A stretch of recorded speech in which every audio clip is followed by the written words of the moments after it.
ሰላም የሚወዱትን የከንፈር ቀለም ተቀብተው ከንፈሮ በመሰነጣጥቁ ምክንያት ብቻ ውበቱ ጠፍቶ ያውቃል? ወይስ በደረቀ ከንፈር ህመም እና ደም መድማት ተቸግረዋል? የከንፈር መድረቅና መላጥ በተለይ በብርድ ወይም በፀሐይ ወቅት ብዙዎቻችን የሚያሰቃይ ችግር ነው። ዛሬ ግን ይህን ስቃይ ይበቃል። በቤታችሁ በሚገኙ ቀላል ነገሮች ብቻ ከንፈራችሁ እንደ ሕፃን ልጅ ለስላሳ፣ ሮዝና የሚያንጸባርቁ የምታረጉባቸውን አስገራሚ ተፈጥሯዊ ሚስጥሮችን አሳያችኋለሁ። ወደ መፍትሄው ከመሄዳችን በፊት ከንፈር ለምን ይደርቃል የሚለውን ማወቅ ለዘላቂ መፍትሄ ወሳኝ ነው። አንደኛው የውሃ እጥረት ወይም ዲሃይድሬሽን። ሰውነታችን ውስጥ የውሃ መጠን ሲቀንስ ምልክቱ መጀመሪያ የሚታየው ከንፈራችን ላይ ነው። ከንፈሮ ከደረቀ ሰውነቶ ውሃ እንዳስፈለገው የምናውቅበት መንገድ ነው። ከንፈርን በምላስ መላስ። ብዙዎቻችን ከንፈራችን ሲደርቅ በምላስ እንልሰዋለን። ነገር ግን በምራቃችን ውስጥ ያሉ ኢንዛይሞች ከንፈራችን ይበልጥ እንዲደርቅና እንዲቆስል ያደርገዋል።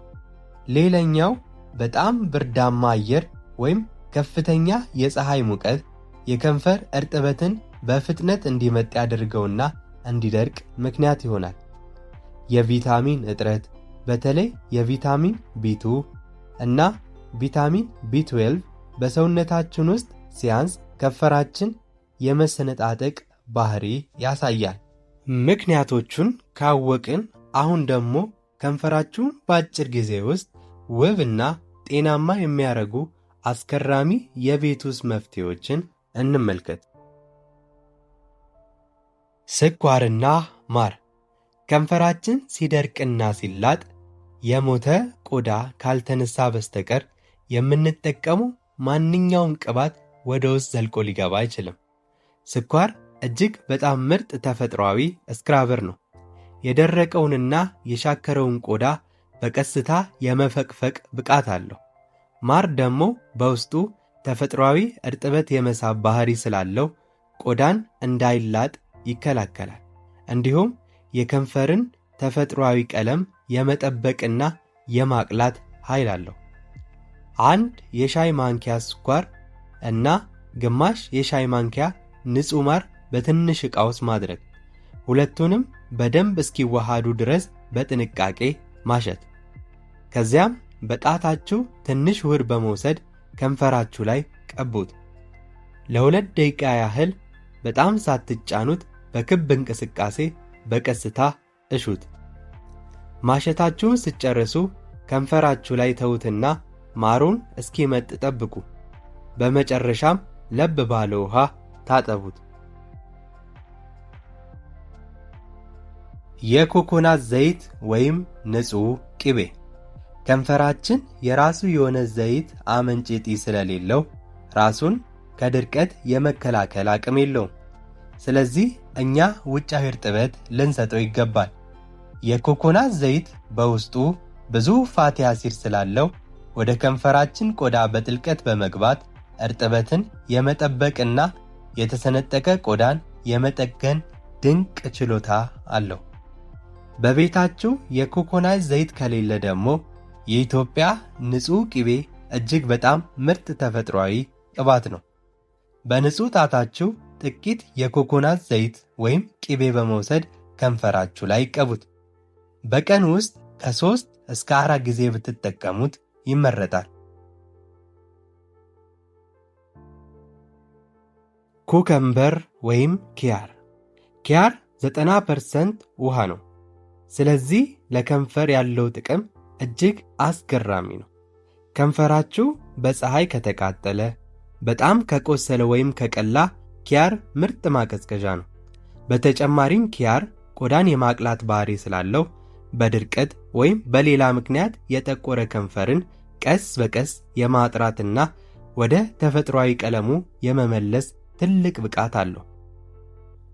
ይህን ዘዴ ለመጠቀም 2 ቀላል መንገዶች አሉ። አንድ ቀዝቃዛ ኪያር ወስዳችሁ በክብ መክተፍ፣ ከዚያም ቁራጩን ከንፈራችሁ ላይ በማድረግ ለ5 ደቂቃ ያክል በቀስታ ማሸት። የኪያሩ ቅዝቃዜና ውሃው ወደ ከንፈራችሁ ቆዳ ሲገባ ወዲያውኑ ምቾት ይሰማችኋል። ሌላኛው ኪያሩን ፈጭታችሁ ጭማቂውን ማውጣት። ጭማቂውን ለ10 ደቂቃ ያክል ማቀዝቀዣ ውስጥ አቆይታችሁ በጥጥ በመንከር ከንፈራችሁ ላይ ቀቡት። ለ10 ደቂቃ ያህል አቆይታችሁ መታጠብ ትችላላችሁ። ወተትና እርድ። ከንፈራችሁ በሲጋራና ጥራት የሌለው የከንፈር ቀለሞችን በማዘውተር ወይም በፀሐይ ቃጠሎ ምክንያት ከጠቆረባችሁ ይህ ዘዴ ለእናንተ ድንቅ መፍትሄ ነው።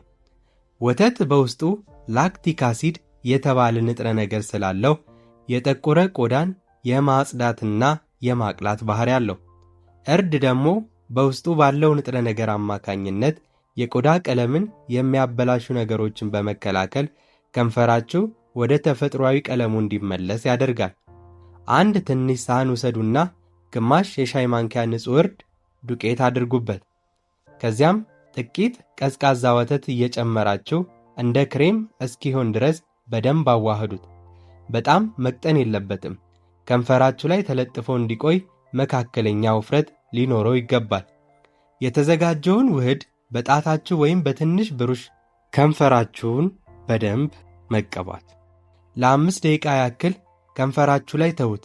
ውህዱ እየደረቀ ሲሄድ ስራውን መስራት ይጀምራል። በመጨረሻም በቀዝቃዛ ውሃ ታጠቡት። ይህ ቪዲዮ ጠቃሚ ሆኖ ካገኛችሁ ላይክ ማድረጋችሁን አትርሱ። ለወዳጅ ዘመዶቻችሁ ሼር በማድረግ እነሱም እንዲጠቀሙ እናድርግ። ለቻናሉ አዲስ ከሆናችሁ ደግሞ ለጤናችሁና ለውበታችሁ የሚረዱ መሰል ቪዲዮዎች እንዲደርሷችሁ ሰብስክራይብ አድርጉ። በሌላ ቪዲዮ እስክንገናኝ ጤና ይስጥልኝ።